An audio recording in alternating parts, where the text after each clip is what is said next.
Kyrie Irving thinks the world is flat. So, like, I mean, we can ask like relevant questions. What's going on in the world? Like, what's really going on? But you know what I'm saying? It's been a long road for Kyrie Irving. Irving came into the league with pretty big expectations as a prodigy from Duke, who was selected #1 overall by the Cleveland Cavaliers, who were still looking for their star player to fill the gap that LeBron James left years ago. For the most part, he's lived up to those expectations, but it wasn't easy for a one-and-done college player making the jump to the next level and being thrust right into a leadership role. Today, Irving is an NBA champion and 6-time All-Star, but in this video, we're going to look through his career and talk about some of the things you might not have known about the Nets point guard.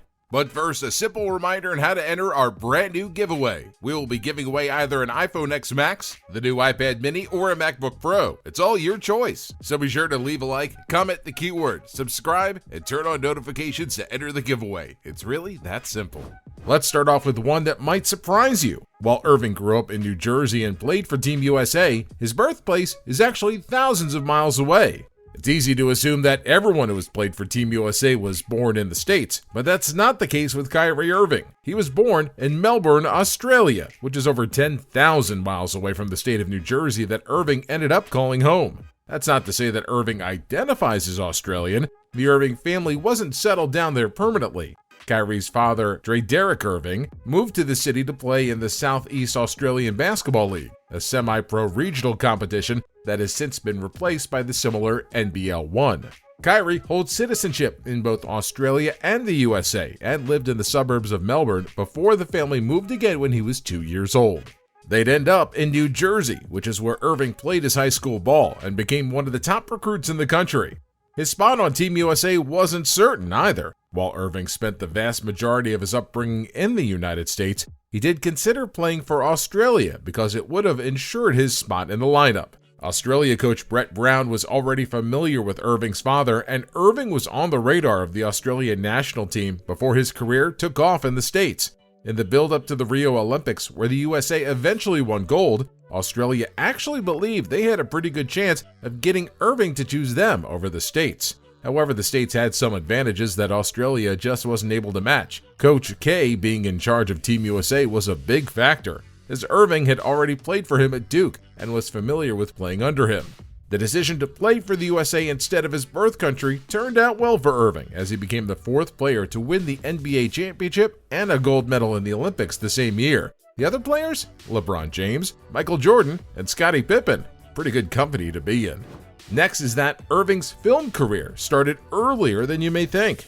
You probably already know by now that Kyrie Irving is one of the NBA players to make the jump into Hollywood. His most notable performances was in the Uncle Drew movie that was based on the character from the Pepsi ad campaign. But Irving had actually appeared on screen years earlier before landing the role. It wasn't on the big screen, however. Irving's acting career started with television and in a place that you might not expect. His debut on the screen actually came in an episode of Disney XD's Kickin' It back in 2012.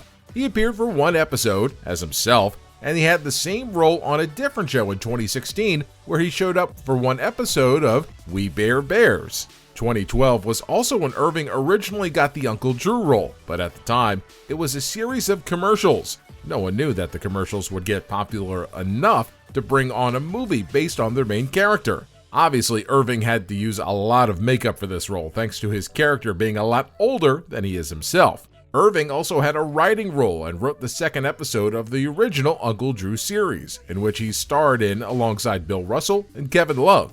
The next episode featured another cast of athletes, with Nate Robinson and Maya Moore being featured as well as Irving. The ads ended up being pretty popular with viewers, and Irving was joined later by Baron Davis, J.B. Smoove, and Ray Allen.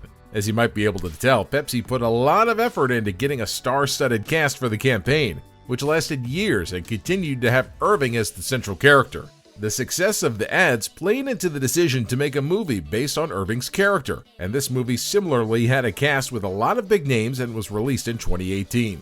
It only has a 5.7 rating out of 10 on IMDb, but that's not too bad for a movie starring an athlete. There's been a few NBA player movies that have done a lot worse in that area over the years. Next is that Irving maybe believes in some outlandish theories. Kyrie Irving was smart enough to get into Duke for college, but raw smarts doesn't stop someone from believing, well, outlandish things. And Irving had some pretty out there theories that he would eventually reveal to the public, which were enough to get him trending on social media when the fans found out.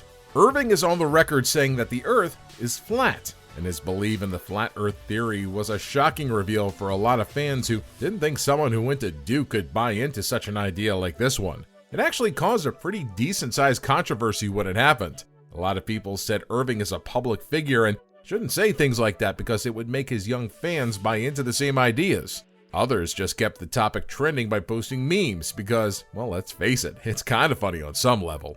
Irving's level of commitment to his flat Earth theories has varied a bit over time. Sometime after the initial controversy kicked off, he backed up a little bit on the claims and wasn't as adamant, but he didn't exactly accept the Earth is round either. He told people to do their own research, which is a bit of a compromise from his original take. He's then seemed to walk back his stance entirely later on, when he said in September of the same year that his comments were taken out of context and he was joking. But Irving, joking or not, well, that's up for debate. There's definitely been times when the media has run with something without having the full context for it, but there's also good reason to believe Irving was in damage control mode after getting widespread criticism for his original takes. He said the next year that he doesn't know if the Earth is flat or round, but said the education system is flawed regardless, and told everyone once again to do their own research.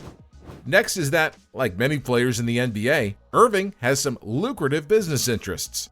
It's not surprising that a lot of NBA players make money outside of playing in the NBA itself. Endorsements are a pretty big deal, and Kyrie has his own endorsements, most notably from Nike. It made perfect sense for him to sign on with the shoe and apparel giant. Nike and LeBron have had a long-time partnership, and Irving came into Cleveland originally with the goal of filling LeBron's old spot as the team superstar.